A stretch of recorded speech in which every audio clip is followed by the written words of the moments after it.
नमस्कार, news room live देख रहे हैं आप और मैं हूं आपके साथ शिपवन शर्मा और मेरे साथ है मेरी सहयोगी रूपाली शर्मा। तो चलिए बिना किसी देरी के शुरुआत करेंगे इस खास बुलेटिन की। सबसे पहले नजर डालेंगे उन 5 बड़ी खबरों पर जिन पर हम इन 40 मिनट तक चर्चा करेंगे।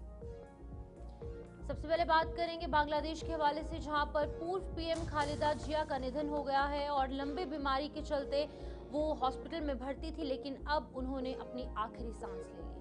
इसके बाद बात करेंगे दिल्ली की, जहां पर लगातार जो है वो हवा बेहद जहरीली होती जा रही है।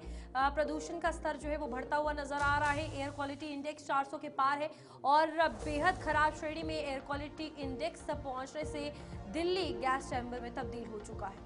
बिल्कुल, इसी बीच बात करेंगे मौसम के हवाले से, जहां पर शीतलहर का कहर लगातार जारी है और पहाड़ों से लेकर मैदानी इलाकों तक लगातार इस ठंड का प्रकोप देखने को मिल रहा है और आने वाले कुछ दिनों तक भी, यानी कि न्यू ईयर तक 1 जनवरी तक इसी तरीके का मौसम रहने का अनुमान है और शीतलहर का कहर एक बार फिर देखने को मिलेगा। इसी के साथ न्यू ईयर को लेकर अगर बात की जाए तो पूरे देश में हाई अलर्ट कर दिया गया है। सुरक्षा बल और सुरक्षा फोर्स जो है वो लगातार चप्पे चप्पे पर संज्ञान लेती हुई चेकिंग अभियान चलाती हुई नजर आ रही है। इस हवाले से भी आपको बताएंगे कि देश भर में क्या कुछ हाल है।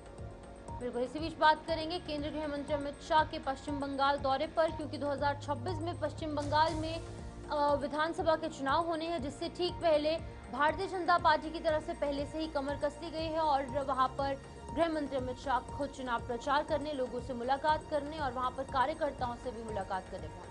लेकिन सबसे पहले शुरुआत करेंगे इस वक्त की बड़ी खबर के साथ और बड़ी खबर ये है कि बांग्लादेश की पूर्व प्रधानमंत्री यानी कि खालिदा जिया का निधन हो चुका है और इस बीच पहली महिला प्रधानमंत्री रही है बांग्लादेश की।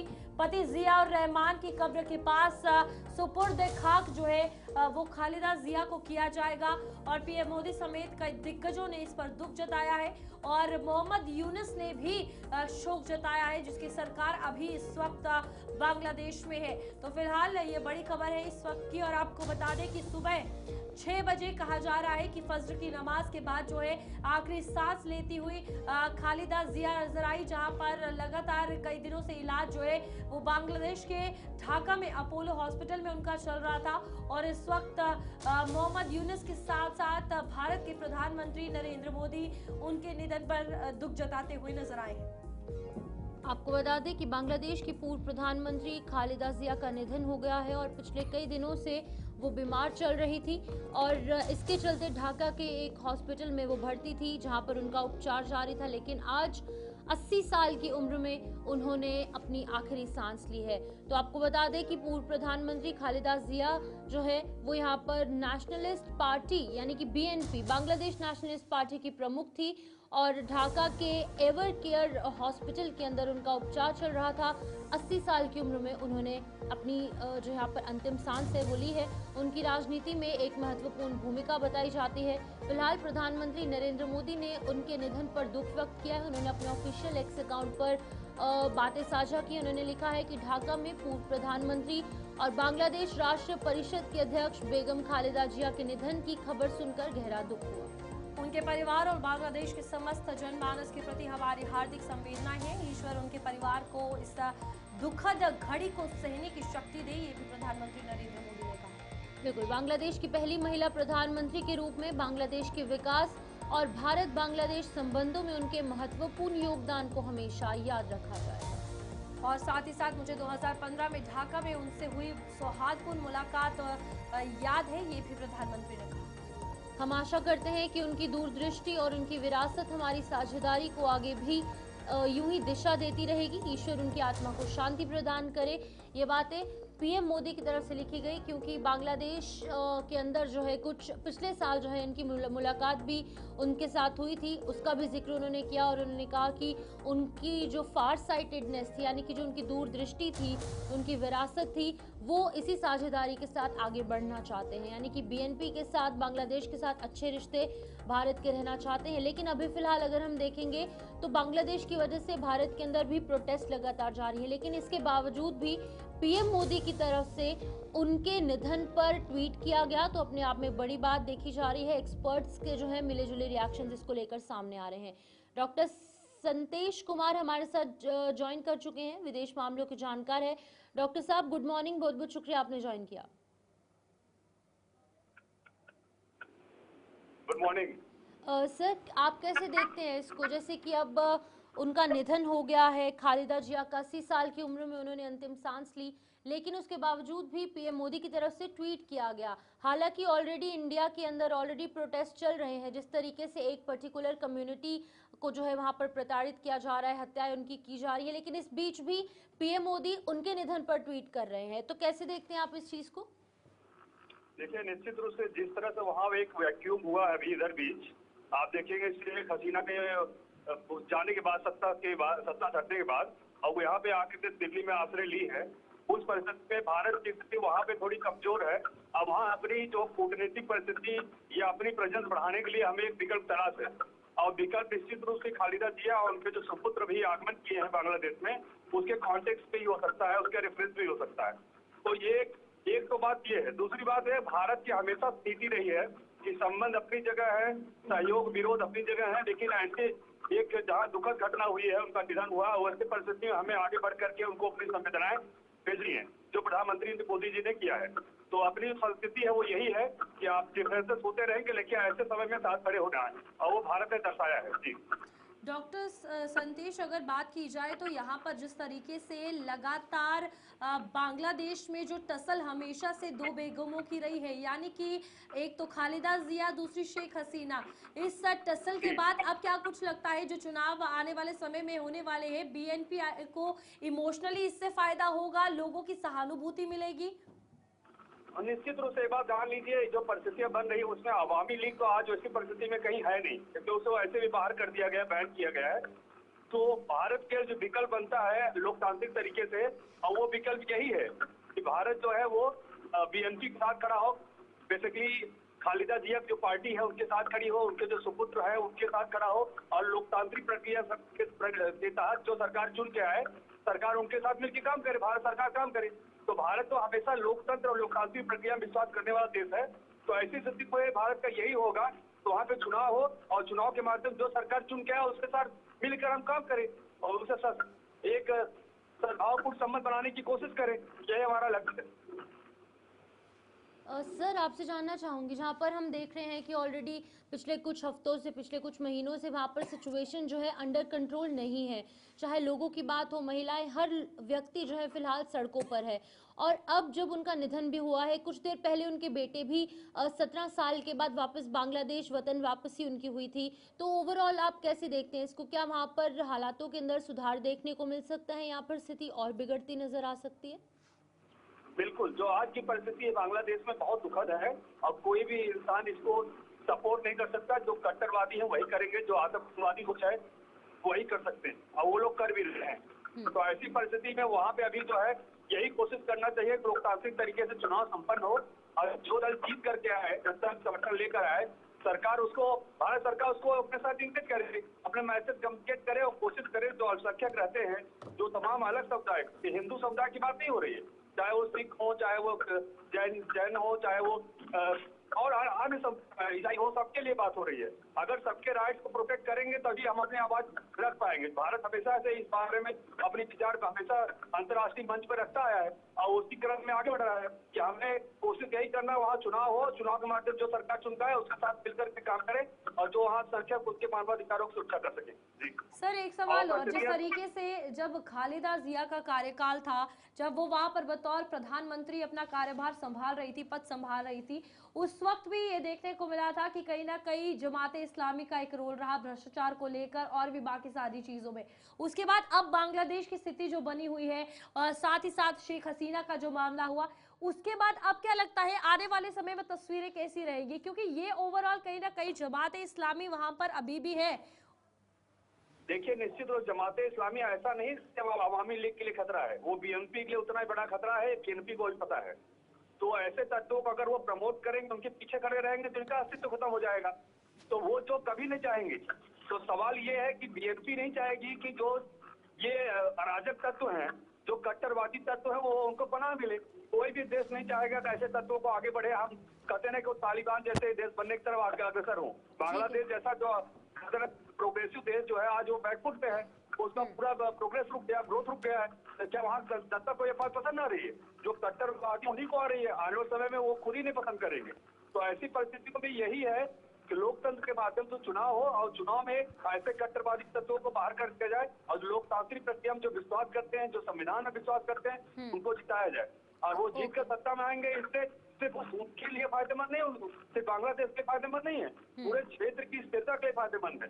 तो मुझे लगता है अभी भारत को, और जो भारत सरकार कर भी रही है, वो यही है कि हम वहाँ पे लोकतंत्र की स्थापना के लिए भरपूर कोशिश करें और उसमें शैक्षिकों की सुरक्षा भी निहित है, क्षेत्र की स्थिरता निहित है, क्षेत्र की शांति स्थापित हो सकती है। तो मुझे लगता है भारत सरकार उस दिशा में काम कर रही है।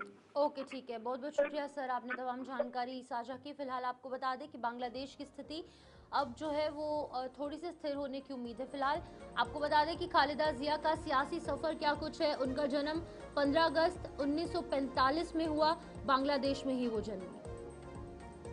पति उनके जिया रहमान है, जो कि पूर्व राष्ट्रपति रहे हैं। वहीं उनके पति की हत्या के बाद राजनीति में प्रवेश हुआ। जब उनके पति की हत्या हो गई, फिर वो राजनीति में उतरी। 1978 में बीएनपी से जुड़ी और आगे कार्यभार चलाया। बिल्कुल, वहीं 1984 में वो बीएनपी की अध्यक्ष के तौर पर एक बड़ा चेहरा निकलकर सामने आया। इसी के साथ सैन्य शासन के खिलाफ आंदोलन में उनकी काफी अहम भूमिका रही है खालिदा जिया की। वहीं पर 1991 में बांग्लादेश की प्रधानमंत्री के तौर पर वो सामने आई और पहली महिला प्रधानमंत्री बनकर सामने आई। बिल्कुल, इसी के साथ साथ 1991 से लेकर 1996 तक उनका पहला कार्यकाल जो है वो बांग्लादेश में रहा। लंबी सियासत की जर्नी जो है वो उनकी रही। बिल्कुल, इसी बीच में कुछ साल बाद, यानी कि ऑलमोस्ट 5 सालों के बाद एक बार फिर से 2001 में वो प्रधानमंत्री बनी और ये कार्यकाल जो है वो 2001 से 2006 तक उनका रहा। और इसी बीच में शेख हसीना के साथ लंबी राजनीतिक प्रतिद्वंदिता जो है उनकी देखने को मिली। 2 बड़े चेहरे, एक खालिदा और दूसरी जो है वो यहाँ पर दूसरी महिला। फिलहाल आपको बता दें कि लोकतांत्रिक राजनीति में मजबूत पकड़ है और भ्रष्टाचार मामलों में, कानूनी विवाद में, इन तमाम चीजों में वो काफी ज्यादा सटीक बातें रखती हुई आंदोलन चलाती, भ्रष्टाचार के खिलाफ नजर आई थी अपने प्रधानमंत्री के कार्यकाल में। 2018 में जो है वो उन्हें जेल और नजरबंदी का सामना भी करना पड़ा, जहां पर एक बड़ी नेता होने के बावजूद भी इन्हें जो है नजरबंद किया गया। फिलहाल बीमारी के कारण सक्रिय राजनीति से दूर हो चुकी थी और आज उनका निधन हो गया। बिल्कुल, 80 साल की उम्र में उन्होंने अंतिम सांस ली है और बांग्लादेश नेशनल पार्टी की सबसे प्रभावशाली नेता खालिदा जिया रही हैं। बिल्कुल, एक काफी महत्वपूर्ण चेहरा और एक काफी स्ट्रॉन्ग चेहरा जो है आज बीएनपी से हट गया है। हालांकि जो टसल रही है 2 बेगमों की, इस बीच हमेशा ये देखने को मिला है कि शेख हसीना ने खालिदा जिया के निधन को लेकर अगर बात की जाए तो दुख जताया है। बांग्लादेश के लिए योगदान याद रहेगा, ये वो कहती हुई नजर आ रही है। और शेख हसीना वही है जिन्होंने इन्हें हाउस अरेस्ट रखा था कई सालों तक, और इस बीच अब ये दुख जताती हुई नजर आ रही है। जिसके बाद यूनिस सरकार जब आई तो उन्हें हाउस अरेस्ट से हटाया गया और उसके बाद वो लंबी बीमारी के चलते अस्पताल में भर्ती हुई। Sir, I would like to convey our condolences to the people of Bangladesh, her family, as well as the BNP party. This is an era which is over now. As we call it, the battle of Begums is over. One of them is here in India in exile, and the other one has unfortunately passed away. She has not been keeping well, and it was really a matter of time. But this means that you will have an era of new leadership in Bangladesh, and which will be mostly male dominated. And this Tariq Rahman has already come, saying that on the advice of doctors that she was in a critical situation. So he's acting chairman, now he'll take over as chairman. And this will also provide certain sympathy in the Bangladeshi people about the BNP. Currently, of course, the situation is very complicated in Bangladesh because if the elections are held as planned, and hopefully they will be, we are looking at a very, very difficult scenario. A major political party of Sheikh Hasina Awami League has been banned. So many of those people might be contesting, if they're allowed to, as independents. You have the Jamaat-e-Islami, which is, according to various polls that have been recently come out, has roughly about 35-36%, which is perhaps the highest for them. And so they have been the kingmakers mostly, worked with BNP, but this time they are trying to work with the, I would say, the young youth parties, new parties, Citizenship Party or something like that, Bangladesh Citizen Party. So I think that this situation is going to be very difficult because the new younger generation of people there, especially the youth leaders, don't. तो चलिए इसी बीच आगे बढ़ेंगे, बात मौसम के हवाले से करेंगे जहां पर मौसम का कहर लगातार देखने को मिल रहा है और कई ऐसे राज्य हैं जहां पर कि स्कूल के अंदर भी छुट्टियां कर दी गई है। फिलहाल मध्य प्रदेश में 4 जनवरी तक स्कूलों की छुट्टी है। बिहार के 29 जिलों के अंदर कोहरे का अलर्ट है और इंडिगो की फ्लाइट्स पर सीधे तौर पर असर देखने को मिल रहा है। फिलहाल जो डेटा है वो ये कह रहा है कि 118 ऐसी फ्लाइट्स हैं जो कि फिलहाल कैंसिल हुई हैं और कई ऐसी फ्लाइट्स हैं जो कि अभी फिलहाल अपने समय से देरी से चल रही हैं, यानी कि डिले हुई हैं। दिल्ली में घने कोहरे से ट्रेन परिचालन भी प्रभावित हुआ है, जहां पर एक तरफ सड़कों पर गाड़ियां रेंगते रेंगते चल रही हैं क्योंकि विजिबिलिटी कम है। उसी के साथ साथ जो ट्रेन है वो भी प्रभावित हो रही है। वहीं दूसरी तरफ जो फ्लाइट्स हैं वो भी सीधे तौर पर उन पर भी प्रभाव देखने को मिल रहा है। ओवरऑल लोगों को काफ़ी ज़्यादा दिक्कत इस लो विजिबिलिटी के कारण, इस प्रदूषण के कारण और इस ठंड के कारण। बिल्कुल, तो उत्तर भारत में कड़ाके की ठंड का कहर जो है वो जारी है और पूरे देश में ठंड और घना कोहरा जो है वो सुबह और रात के वक्त देखने को मिल रहा है। कई दिन पूरे समय अगर बात की जाए तो काफ़ी घना कोहरा जो है वो छाया रहता है, लेकिन बड़ी बात यह है कि इससे सबसे ज़्यादा यातायात प्रभावित होता हुआ नजर आ रहा है, जहां सुबह और रात के समय इंडिकेटर ऑन करके लाइटें चलानी पड़ रही हैं। आपको अलग अलग तस्वीरें दिखा रहे हैं जहां पर आप विजिबिलिटी देखिए कितनी कम है, चाहे वो द्वारका एक्सप्रेस वे हो या फिर अक्षरधाम हो। इंडिया गेट की तस्वीर देखिए और कर्तव्य पथ की। इस बीच तमाम जगहों पर जो विजिबिलिटी है वो बहुत कम है और साथ ही साथ टेम्परेचर जो है वो बहुत ज़्यादा गिरता हुआ नजर आ रहा है। आने वाले 3 दिनों में भी काफ़ी ज़्यादा गिरावट जो है वो दर्ज की जाएगी। इंदिरा गांधी इंटरनेशनल एयरपोर्ट की अगर बात की जाए तो फिलहाल वहाँ पर कई फ्लाइट्स डिले कर दी गई है। और देश के अलग अलग कोनों की अगर तस्वीरों की बात की जाए तो सबसे पहली तस्वीर आपकी स्क्रीन पर श्रीनगर जम्मू कश्मीर से है, जहाँ पर कड़ाके की ठंड पड़ रही है और ड्राई स्पेल के कारण परेशानियां हो रही हैं। दिल्ली अगर एनसीआर की बात की जाए तो आप देखिए दिल्ली एनसीआर में भी काफ़ी ज़्यादा बुरे हालात बने हुए हैं, क्योंकि वहां पर ना ही सिर्फ कोहरे के साथ साथ जो पॉल्यूशन प्रदूषित हवा है वो भी लोगों को परेशान कर रही है। करनाल हरियाणा में भी ऐसा ही सबब बना हुआ है और यहाँ पर भी धुंध जो है वो काफ़ी छाई हुई है। साथ ही साथ ताजमहल आगरा की भी तस्वीर देखिए कि सामने कुछ भी नहीं दिख रहा है, तस्वीरें साफ है आपके सामने की विजिबिलिटी शून्य के पास पहुंच चुकी है। कानपुर यूपी में भी कड़ाके की ठंड में लोग जो है वो ठिठुरने को मजबूर हो चुके हैं और काफी ज्यादा ठंड और विजिबिलिटी में सबसे ज्यादा करनाल की आप हालत देखिए इस वक्त क्या कुछ है वहां पर। जो सामने अगर बात की जाए तो आप देखिए कि कुछ भी नहीं दिख रहा है और स्मॉग प्लस फॉग जो है वो काफ़ी परेशान करता हुआ नज़र आ रहा है। इस बीच ट्रैवल एडवाइजरी भी जारी की गई है कि अगर आप ट्रैवल कर रहे हैं तो धुंध के समय अवॉइड करें, क्योंकि एक्सीडेंट का खतरा लगातार बना हुआ है। अगर आप बाय ट्रेन या फिर एयरलाइन में ट्रैवल कर रहे हैं, किसी अगर एयरपोर्ट पर पहुंचना है तो आपको बता दें कि पहले ये कहा गया है कि काफ़ी समय पहले वहाँ पर पहुँचे और अपने फ्लाइट्स का अपडेट जो है वो लगातार चेक करते रहें। कश्मीर से लेकर कन्याकुमारी तक यही तस्वीरें देखने को मिल रही हैं, पहाड़ों से लेकर मैदान तक यही तस्वीरें देखने को मिल रही हैं। चाहे उत्तराखंड, हिमाचल प्रदेश, जम्मू कश्मीर जैसे तमाम पहाड़ी राज्य हों या फिर पंजाब, बिहार, मध्य प्रदेश, छत्तीसगढ़ या फिर उत्तर प्रदेश जैसे तमाम प्लेन्स के इलाके यानी कि मैदानी राज्य हों, वहाँ पर भी सीधे तौर पर कोहरे का अलर्ट जारी किया गया है।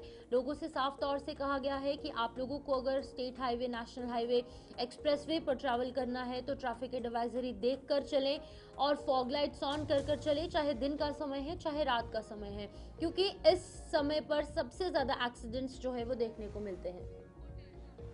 तो इसी बीच आपको बता दें कि अलग अलग जगहों से हमारे संवाददाता जो है वो ज्वाइन कर चुके हैं, उनसे जानेंगे कि आखिरकार कहां पर क्या कुछ अभी फिलहाल मौसम की सूरत हाल है। हमारे साथ बारामूला से इरशाद भट्ट हैं और साथ ही साथ मनीष हमारे साथ पटना से ज्वाइन हो चुके हैं। सबसे पहले बारामूला कश्मीर के हालात जानना चाहूंगी। इरशाद, आप बताइएगा क्या कुछ सूरत हाल है अभी फिलहाल, क्योंकि बारामूला के गुलमर्ग में अभी कल फ्रेश स्नोफॉल दर्ज की गई है। अभी पूरे बारामूला का और पूरे कश्मीर का क्या कुछ हाल है? देखिए, बिल्कुल आपका बहुत बहुत शुक्रिया टाइम देने के लिए। अगर वादी कश्मीर के हवाले से बात करें, क्योंकि वादी कश्मीर में इस वक्त ठिठुरती सर्दी जो है वो लगातार बढ़ती हुई दिखाई दे रहा है, क्योंकि इस वक्त जुलाई कलान का मौसम चल रहा है और देखा जाए इन जुलाई कलान के आयाम में जो है काफ़ी सर्दी होती है। यानी कि पहाड़ी इलाकों में इस वक्त बर्फबारी का सिलसिला जारी है, चाहे हम गुलमर्ग की बात करें या अफरबट या कंगलोर या इसके साथ साथ लाइन ऑफ कंट्रोल के नज़दीकी जो इलाके हैं, चाहे हम यहाँ पे विजी टॉप की बात करें या इसके साथ साथ रफियाबाद के जो अपर रीचेस के इलाके, जहाँ पे हल्की तौर पर जो है बूंदाबांदी का सिलसिला जो है वो लगातार जारी है। क्योंकि आज बाकायदा तौर पर जो प्रिडिक्शन दी गई, यानी कि मैदानी इलाकों के साथ साथ पहाड़ी इलाकों में जो है अच्छी खासी बर्फबारी होने वाली है, चाहे मैदानी इलाकों में बारिशें अब होने वाली हैं, क्योंकि इस वक्त सरतरीन मौसम है, यानी कि अब्र आलूद हैं और धुंध भी जो है पहाड़ी इलाकों में छाई हुई है। क्योंकि देखा जाए इस वक्त बाकायदा तौर पर जो है सर्दी में भी काफी इजाफा देखने को मिल रहा है, और देखा जाए सुबह शाम काफी सर्दी होती है। अगर पिछले दिनों की बात करें, क्योंकि पिछले दिनों में भी इस तरीके की सर्दी थी, यानी कि लोग जो है गर्म मलबूसात जो है उनका इस्तेमाल कर रहे हैं, यानी कि कांगड़ियों के साथ साथ चाहे हम इंजीटों के हवाले से बात करें, चाहे हम सरकारी दफातरों में जो इंजीटें लगाई गई अफसरानों की जानिब से, हालांकि वो भी वहाँ पे जो है आनंद लेते हुए नजर आ रहे हैं। क्योंकि देखा जाए ये बात काबिल जिक्र है, जब इस तरह का मौसम रहता है, हालांकि उसके चलते जो है काफी सारे दुश्वारियों का सामना करना पड़ रहा है। अब आने वाले वक्त के बाद ही, यानी कि अभी दोपहर के बाद ही पता चलेगा किस तरीके की बर्फबारी पहाड़ी इलाकों में होगी, चाहे मैदानी इलाकों की बात करें। क्योंकि देखा जाए इस वक्त बारामूला मेन कस्बे में, यानी कि यहाँ पे भी ट्रैफिक का जो नकल अमल है वो मामूली तौर पर चल रहा है। जिस तरीके से लोग घरों से बाहर निकल के सामने आ रहे थे पिछले दिनों, हालांकि उस तरह का माहौल जो है वो आजकल नहीं है। यानी कि इस ठीक ठिठुरती है सर्दी की इरशाद। वजह से जो है आजकल हमारे साथ मनीष भी बने हुए हैं। मनीष, बिहार में इस वक्त क्या कुछ हाल बना हुआ है कोहरे के चलते, और आने वाले 1 जनवरी तक क्या कुछ एडवाइजरी जो है वो वेदर डिपार्टमेंट की तरफ से दी गई है, क्योंकि तापमान में गिरावट होनी है ये कहा जा रहा है। जी, एक तरफ अगर बिहार की बात करें तो बिहार के पटना में अभी थोड़ी बहुत धूप देखने को मिली है। इससे कहीं ना कहीं लोगों को कुछ समय के लिए राहत भरी खबर है, लेकिन मौसम विभाग ने साफ शब्दों में अलर्ट कर दिया है कि 2 जनवरी तक के घने कोहरे का प्रकोप देखने को मिलेंगे, साथ ही साथ हवाएं भी चलेगी। उसी को देखते हुए कहीं ना कहीं जिला प्रशासन के द्वारा तमाम स्कूल बंद कर दिए गए हैं और कहीं कहीं अनगिनत जिले में ऑरेंज अलर्ट भी जारी किया गया है। साथ ही साथ अगर बात करें तो जिला प्रशासन पूरी तरीका से मुस्तैद है। अगर नगर निगम कर्मी की बात करें तो नगर निगम कर्मी को साफ शब्दों में हिदायत दी गई है कि जगह जगह पे अलाव का व्यवस्था करें। साथ ही साथ ग्रामीण क्षेत्रों की बात करें तो ग्रामीण क्षेत्रों में भी तमाम अंचलाधिकारी को आदेश दिया गया है कि आप पंचायत लेवल पे अलाव का व्यवस्था करें। और अगर शहरों की बात करें, खास करके पटना शहरों की बात करें तो पटना में कहीं ना कहीं रैन बसेरा भी बनाया गया है सरकार की तरफ से, नगर निगम कर्मी की तरफ से। तो कहीं ना कहीं आमजनों के लिए राहत भरी खबर है, लेकिन अभी भी सरकार को बहुत सारे काम करने बाकी हैं इस ठंड को लेकर के। जी ओके इरशाद, आपसे जानना चाहूंगी वहाँ पर लोकल्स के लिए क्या कुछ इंतजाम है, स्नो क्लियरेंस को लेकर किस तरीके के काम किए जा रहे हैं, क्योंकि हमेशा से आरोप लगाए जाते हैं कि मैन और मशीनरी टाइमली कभी नहीं पहुंचती। तो इस साल क्या कुछ अभी तक फिलहाल अपडेट निकलकर सामने आई है, क्योंकि 2 से 3 बार अभी हम फ्रेश स्नोफॉल देख चुके हैं गुलमर्ग में और एडजॉइनिंग एरियाज में। देखिए, बिल्कुल इस वक्त महकमा जो है वो हरकत में नजर आ रहा है। यानी कि देखा जाए वो हरकत में इस वक्त, यानी कि जिला तरक्याती कमिश्नर बारामूला मेगा शर्पा की जानिब से पहले से यहाँ पे रिव्यू मीटिंग रैली गई, किस तरीके से जो है पहाड़ी इलाकों के साथ साथ मैदानी इलाकों में जो है जब बर्फबारी होगी किस तरीके से जो है टैकल करना है, किस तरीके से जो है यहाँ पे बर्फ उठाना है। खुसूसन मैकेनिकल डिपार्टमेंट के जो अफसरानों के साथ साथ एहलकार वो इस वक्त जो है बाकायदा तौर पर पहाड़ी इलाकों में लगे हुए हैं। खुसूसन बारामूला के मेन ऑफिस के हवाले से बात करें, जहां पे पूरी तरह से जो है यहाँ पे मैन एंड मिशन एरिया जो है चाक चौबंद है। और देखा जाए जो ही बर्फ पड़ेगी उसके बाद जो है महकमा हरकत में आएगा, यानी कि वो जो मैन एंड मशीनरिया जो है वो उस वक्त जो है ग्राउंड जीरो पे नजर आएंगे। फिलहाल के तौर पर इस वक्त बाकायदा तौर पर मैकेनिकल डिपार्टमेंट के साथ साथ चाहे हम म्युनिसिपल काउंसिल म्युनिसिपल कमेटियों के हवाले से बात करें या अलग अलग इलाकों में जो R&B के जो मैन एंड मशीनरिया है वो ग्राउंड पे जो है नजर आएंगे। और इसके चलते जो है तमाम तर पहले से ही इंतजाम किए गए हैं, खुसूसन देखा जाए अशाई खुर्दनी के हवाले से, क्योंकि कभी कभार जो है ये लगता है यानी कि जो पहाड़ी इलाका है वहां पे लोग जो है शिकायत करते हैं अशाई खुर्दनी के हवाले से, मिट्टी के हवाले से या बालन के हवाले से कुछ जो चीजों की कमी पेशी जो है वो देखने को मिल रहे हैं। और इसके चलते जो अगर किसी को भी मुश्किलातों का सामना करना पड़ेगा किसी भी इलाके में, वो बाकायदा तौर पर जो है कंट्रोल रूम के साथ राब्ता करे, यानी कि उन नंबरात पे राब्ता करे जो यहाँ पे जिला इंतजामिया की तरफ से जो है दिए गए हैं। पहले से ही हिदायत दी गई तमाम ऑफिसरों को किस तरीके से जो है टैकल करना और किस तरीके से जो है इससे निपटना है, ताकि आइंदा जो है लोगों को मुश्किलातों का सामना ना करना पड़े। मनीष, वहां पर एडमिनिस्ट्रेशन ने क्या कुछ वैसे कदम उठाए हैं रैन बसेरों को लेकर, और साथ ही साथ जो न्यू ईयर पर ट्रैफिक प्लान है या फिर विजिबिलिटी की एक बात सामने आती है क्योंकि देर रात ये सारे इवेंट्स होंगे, तो इन तमाम चीज़ों को लेकर क्या कुछ प्लान एंड प्रोजेक्ट्स है? देखिए, अगर बिहार की बात करें तो सरकार प्रशासन बढ़ते हुए ठंड को लेकर के और घने कोहरे को लेकर के खास करके अलर्ट जारी कर दिया गया है सरकार की तरफ से। और साथ ही साथ कहीं ना कहीं तमाम जितने भी निजी स्कूल है या फिर सरकारी स्कूल है 2 तारीख तक के बंद करने का साफ शब्दों में आदेश दिया गया है। साथ ही साथ ये भी आपको बताना चाहते हैं कि जिला अधिकारियों को ये भी निर्देश दिया गया है कि 2 तारीख के बाद अगर एक्सटेंड करने की बारी आए तो आप एक्सटेंड कर सकते हैं। वहीं नया साल आने वाला है तो नए साल के मौके पे कहीं ना कहीं आम जनों में खुशी का लहर देखने को मिल रही है, लेकिन सरकार और प्रशासन का साफ शब्दों में हिदायत है कि देखिए, बढ़ते हुए ठंड को देख करके ही आप घर से बाहर निकले, और ऐसे में अगर आप निकले बहुत ज्यादा जरूरी है तो गर्म कपड़े का जरूर इस्तेमाल करें। तो इस तरीका से गाइडलाइंस सरकार और प्रशासन की तरफ से है। अगर हम बात करें, नगर निगम भी काफी एक्टिव मूड में इधर के अगर 2-3 दिनों की बात करें तो देखी जा रही है। और बहुत सारे रैन बसेरा भी धीरे धीरे अब करके बन रहे हैं। जिनके पास न घर है न छत है रहने के लिए, उनके लिए कहीं ना कहीं सरकार की तरफ से काफी इंतजाम किए जा रहे हैं। जी ठीक है मनीष, बहुत बहुत शुक्रिया आपका भी। इरशाद, बहुत बहुत शुक्रिया ज्वाइन करने के लिए, और ये लगातार मौसम के हवाले से आपको जानकारी दे रहे थे। अब आपको मौसम से जुड़े कुछ अपडेट देते हैं, जहां पर 31 दिसंबर से मौसम में बदलाव का संकेत जो है वो जताया गया है। वहीं पहाड़ी राज्यों में बारिश और बर्फबारी का अलर्ट फिलहाल जारी कर दिया गया है। तो बारिश और बर्फबारी की आशंका देश भर में। इसी बीच में प्रशासनिक तौर पर हर वो काम किया जा रहा है और साफ तौर से लोगों से सतर्क रहने की अपील की गई। साथ ही साथ दिल्ली NCR में घना कोहरा है, विजिबिलिटी बेहद कम है, और 100 से अधिक ट्रेनें जो है फिलहाल लेट बताई जा रही हैं और रेल यातायात सीधे तौर पर प्रभावित हो गया है। इंडिगो की 118 फ्लाइट्स कैंसिल कर दी गई। दिल्ली एयरपोर्ट पर उड़ान के लिए लोग जो है वो बेसब्री से इंतजार कर रहे हैं। मध्य प्रदेश में 4 जनवरी तक स्कूलों की छुट्टी घोषित कर दी गई। भोपाल में न्यूनतम तापमान 5.6 डिग्री सेल्सियस बताया गया है। MP में जेट स्ट्रीम की रफ्तार 287 किलोमीटर प्रति घंटा है। कई जिलों में कोल्ड वेव का असर देखने को मिल रहा है, लोगों को दिक्कतें हो रही हैं। बिहार के 29 जिलों में घने कोहरे का ऑरेंज अलर्ट जारी किया गया है। वहीं पटना में लगातार 4 दिन से कोल्ड डे जो है वो देखने को मिल रहा है। पटना एयरपोर्ट से 10 फ्लाइट कैंसिल हुई हैं अभी तक। राजस्थान में पश्चिमी विक्षोभ एक्टिव होने के संकेत हैं। जयपुर में फ्लाइट्स डाइवर्ट और रद्द कर दी गई। बिल्कुल, वहीं उत्तराखंड के 4 जिलों में भारी बारिश और बर्फबारी की संभावना है। वहीं हिमाचल में अगले 96 घंटे अलर्ट जो है वो जारी किया गया है। बिल्कुल, आपको बता दें कि ये मौसम का कहर है जो कि पहाड़ से लेकर मैदान तक तमाम इलाके हैं जो कि इसकी चपेट में आए हैं।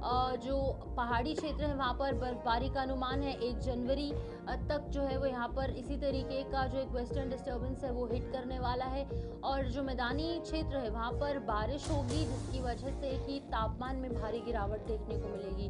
तो ओवरऑल अगर बात करेंगे तो ठंड जो है इस न्यू ईयर्स ईव पर और ज़्यादा बढ़ जाएगी। जहाँ पर पर्यटन स्थलों की बात करें तो लोग जो हैं कश्मीर और शिमला, मनाली और उत्तराखंड इन तमाम जगहों पर पहुंचते हैं, और ये कहीं ना कहीं एक अच्छा संकेत भी है, क्योंकि जब स्नोफॉल होगी तो जाहिर सी बात है इन तमाम जगहों पर जो फुटफॉल है टूरिस्ट का वो बढ़ता नजर आएगा।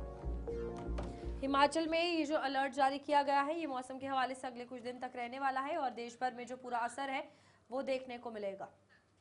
तो बिल्कुल ये मौसम के हवाले से बात कर रहे थे। आगे बढ़ेंगे जहां पर एक और बड़ी खबर सामने आ रही है, और आपको बता दें कि इस बीच पूरे देश में हाई अलर्ट जो है वो देखने को मिल रहा है। सुरक्षा कर्मी पूरे तरीके से हाई अलर्ट पर है। छत्तीसगढ़ समेत देश में नए साल पर सख्ती कर दी गई है।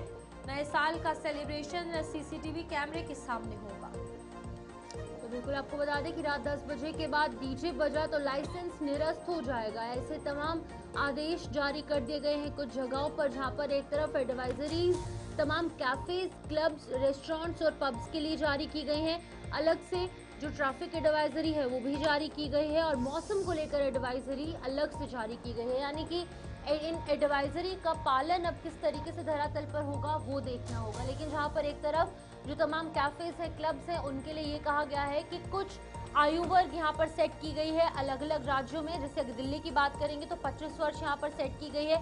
25 वर्ष के आयु वर्ग के जो नीचे के युवा हैं, युवतियां हैं, जो बच्चे होंगे, उन्हें शराब नहीं परोसी जा सकती है, और अगर इन तमाम चीज़ों का उल्लंघन किया गया तो कानूनी कार्रवाई होगी। वहीं ट्रैफिक के हवाले से भी अपडेट है कि ट्रैफिक कंजेशन देखने को मिल सकती है, जिसके चलते कि अलॉटेड पार्किंग्स के अंदर ही गाड़ियां पार्क करें और गलत जगहों पर या फिर रोड साइड पार्किंग ना करें, जिसकी वजह से, क्योंकि नए साल के दिन, नए साल की रात जो है 31 दिसंबर की रात को सभी लोग अपने अपने घरों के बाहर निकलकर एंजॉय करते हैं, इसको सेलिब्रेट करते हैं, जिसके चलते कि दिक्कत ना पेश आए, ट्रैफिक कंजेशन ना हो, इसके लिए भी पहले से एडवाइजरी जारी कर दी गई है। तो बिल्कुल ये नए साल की तैयारियां हैं, जहां पर चप्पे चप्पे पर निगरानी और सघन चेकिंग अभियान जो है वो दिन रात चलाया जा रहा है। इस बीच जितने भी बार्स, क्लब और पब्स के ओनर हैं उनको भी लेकर जो ऑर्डर्स है वो जारी कर दिए गए हैं, और पहले ही उनको तमाम गाइडलाइंस न्यू ईयर के हवाले से दी गई हैं कि डीजे जो है वो 10 बजे तक रहेगा, और साथ ही साथ 25 साल की उम्र से नीचे वालों को शराब बस सेवन के लिए अलाउड नहीं है। तो इन तमाम चीज़ों की जांच पड़ताल की जाएगी। पुलिस वाले, सुरक्षा कर्मी जो है वो जगह जगह पर तैनात हैं और इस चीज़ पर नज़र बनाए हुए हैं। और इसी के साथ LOC की भी अगर बात की जाए, बॉर्डर एरियाज़ की भी अगर बात की जाए, तो वहाँ पर भी सुरक्षा बल जो है न्यू ईयर के मौके पर पूरे तरीके से मुस्तैद नज़र आ रहे हैं। पैनी नज़र जो है वो सुरक्षा बल इस सीमा पर रखे हुए हैं, ताकि लोगों का जो जश्न है न्यू ईयर का, नए वर्ष का, वो धूमधाम से और उत्साहपूर्वक बन सके। दो बड़ी चुनौतियां हैं जो ऑलरेडी भारतवर्ष के अलग अलग राज्यों के अंदर रह रहे लोग हैं, उन्हें किस तरीके से सुरक्षित रखा जाए, और उसी के साथ साथ इंटरनेशनल बॉर्डर के पास की सिक्योरिटी, यानी कि इंटरनल सिक्योरिटी एक बड़ा चैलेंज और बाकी की सिक्योरिटी भी एक बहुत बड़ा चैलेंज है। इन्फिल्ट्रेशन ना हो, कुछ गतिविधि ना हो, इसके लिए भी ध्यान रखा जा रहा है। फिलहाल जम्मू कश्मीर समेत कई ऐसे राज्य हैं जहां पर जो है वो अलर्ट देखने को मिल रहा है। पूरे देश के अंदर फिलहाल अलर्ट है। स्टेट हाईवेज, नेशनल हाईवेज, तमाम पब्लिक प्लेसेस, इन तमाम जगहों को खंगाला जा रहा है। चेकिंग अभियान तेजी से हो रहा है, जो कि रास्ते पर चलने वाली गाड़ियां हैं उनकी चेकिंग हो रही है, लोगों से उनके आइडेंटिटी कार्ड्स चेक किए जा रहे हैं, जो भी संदिग्ध गतिविधि है। और आप ये देखिए, अल्कोहल किसी ने कंज्यूम किया है या फिर नहीं, इसके लिए एक मीटर जो है वो यहाँ पर हर एक ट्रैफिक कर्मी के हाथ में आपको नजर आएगा, जिसके चलते कि उन्हें चेक किया जा रहा है कि कहीं वो ड्रिंक एंड ड्राइव जो है वो तो नहीं कर रहे। तो ओवरऑल जम्मू कश्मीर है, पंजाब है, चंडीगढ़ है, दिल्ली है, बिहार और तमाम जितने भी राज्य और केंद्र शासित प्रदेश है, वहाँ पर इसी तरीके के अलर्ट जो सुरक्षा बल है, पुलिस है नेटिव वहाँ पर नजर आ रही है। हर एक चप्पे चप्पे की निगरानी की जा रही है, इंटरनेशनल बॉर्डर के पास भी, हाईवेज पर और पब्लिक प्लेसेस पर भी इसी तरीके की तस्वीरें फिलहाल सामने आ रही है, क्योंकि चुनौतियां जो है वो बहुत ज़्यादा हैं और इन चुनौतियों के बीच में इन चुनौतियों से कैसे निपटा जाएगा, इन तमाम चीज़ों का ध्यान रखा जा रहा है। जहाँ पर पहाड़ी क्षेत्रों में बर्फबारी हो रही है और यहाँ पर भी चैलेंजेस बहुत ज़्यादा हैं क्योंकि विजिबिलिटी कम है, लेकिन उसके बावजूद भी लगातार हमारे सुरक्षा बल जो है वो काम करते नजर आ रहे हैं। हमारे संवाददाता शंभू राही ज्वाइन कर चुके हैं रायपुर से, उनसे जानेंगे। शंभू, रायपुर छत्तीसगढ़ में क्या कुछ अपडेट है? अभी फिलहाल न्यू ईयर की क्या कुछ तैयारियां की गई हैं? प्रशासनिक तौर पर किस तरीके की एडवाइजरीज जारी की गई हैं लोगों के लिए, मौसम के हवाले से, ट्रैफिक के हवाले से और तमाम जो रेस्टोरेंट्स वहां पर मौजूद हैं? बिल्कुल, देखिए न्यू ईयर सेलिब्रेशन को लेकर के पूरे जश्न की तैयारियां जो है वो लोग लगातार कर रहे हैं और जिसको लेकर के जो है हम खास करके राजधानी रायपुर की बात करें तो लगभग जितने पब होटल हैं वो पूरे बुक चल रहे हैं और पूरी तरीके से लोगों ने जो है वो बुक कर लिया है अपने फैमिली के साथ, अपने परिवारों के साथ जो है वो नए साल का जश्न मनाना चाहते हैं। इसको लेकर के पूरी तैयारियां जो है वो जोरों पे है और इस बीच जो है एक बड़ा भी ये भी यहाँ पर एडवाइस जारी किया गया है कि सारे पब के और जो रेस्टोरेंट और तमाम जो होटल है बार हैं उनके संचालक के साथ जो है वो यहाँ के एसपी के साथ बैठक हुई है। बैठक में साफ निर्देश दिया गया है कि जो होटल है उस पे जो है 10 बजे के बाद डीजे जो है पूरी तरीके से प्रतिबंध रहेगा। इसके साथ ही मैं बताना चाहूंगा कि रात 12 बजे के बाद पूरी तरीके से जो है वो पब जो होटल है वो सभी चीजों को जो है बंद करने का निर्देश दिया गया है। इसके साथ ही पार्किंग एरिया होना चाहिए, इसके साथ ही सीसीटीवी कैमरे का निगरानी पे जो है वो ये जो ये कार्यक्रम होना चाहिए। कार्यक्रम कैसे होगा, कौन सा कार्यक्रम है, कितनी की संख्या पे है, वहां पर लोग आएंगे, इनकी जानकारी देनी होगी। अगर ऐसा नहीं करते हैं तो सख्त से सख्त कार्रवाई की जाएगी। उन्हीं जगहों पर शराब जो है वो परोसा जाएगा जहां पर 100 से अधिक लोगों ने जो लाइसेंस जो है शराब के लिए लिए हैं, सिर्फ उन्हीं जगहों पर ही शराब जो है वो परोसा जाएगा। इसके ठीक है साथ ही शंभू, बहुत बहुत शुक्रिया आपका जानकारी देने के लिए। तो फिलहाल ये छत्तीसगढ़ को लेकर बात थी जहां पर तमाम सुरक्षा व्यवस्था जो है वो कर ली गई है और पूरे देश भर में सुरक्षा कर्मी हाई अलर्ट पर नजर आ रहे हैं। आगे बढ़ेंगे, एक और बड़ी खबर सामने आ रही है जहां पर लखनऊ केजीएमयू धर्मांतरण मामला जो है, इसमें आपको बता दें कि डॉक्टर रमीज ने ये बड़ी साजिश रची थी, ये बड़ा खुलासा हुआ है। प्रदर्शन के बाद पूरी तस्वीर बदली, जहां पर आपको बता दें कि रमीज की पत्नी से भी पीड़िता मिली थी। पत्नी ने फरवरी में शादी का दावा किया था और धर्मांतरण के बाद ही शादी की बात कही थी। लखनऊ के ये किंग जॉर्ज मेडिकल यूनिवर्सिटी में मामला सामने आया है धर्मांतरण का।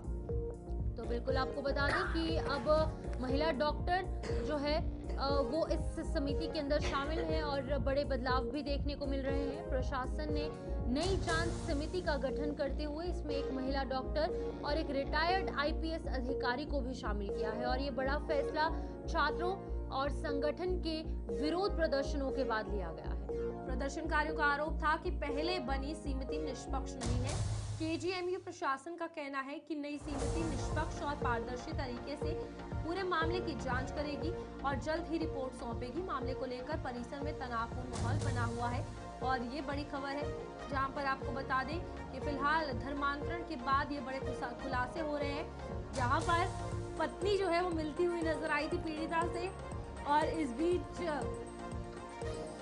साजिश जो है वो डॉक्टर रमीज ने रची थी। तो बिल्कुल मुख्य आरोपी डॉक्टर रमीज बताया जा रहा है और ये पूरा मामला एक कॉलेज का है जहां पर धर्मांतरण जो है वो कराने की कोशिश की गई। हमारे साथ गौरव पांडे इस हवाले से और अपडेट करने के लिए ज्वाइन कर चुके हैं। गौरव, आपसे जानना चाहूंगी ये पूरा मामला क्या है, क्योंकि कॉलेज के अंदर धर्मांतरण का ये मामला अपने आप में बहुत ज्यादा शॉकिंग भी है। पूरा मामला समझाइएगा क्या है ये। देखिए शिफन, बात ऐसी है कि कुछ दिनों पहले किंग जॉर्ज मेडिकल यूनिवर्सिटी जो कि उत्तर प्रदेश की राजधानी लखनऊ की सबसे बड़ी यूनिवर्सिटी और सबसे बड़ा चिकित्सा केंद्र माना जाता है, यानी कि केजीएमसी जिसका शॉर्ट फॉर्म है। साफ तौर पे केजीएमसी में एक महिला डॉक्टर को धर्मांतरण कराने के लिए एक दूसरे डॉक्टर की तरफ से लगातार दबाव बनाया जा रहा था। उसको व्हाट्सएप पे मैसेज भेजे जा रहे थे, टेक्स्ट मैसेज भेजे जा रहे थे कि वो अपने धर्म का अपने परिवर्तन कर ले।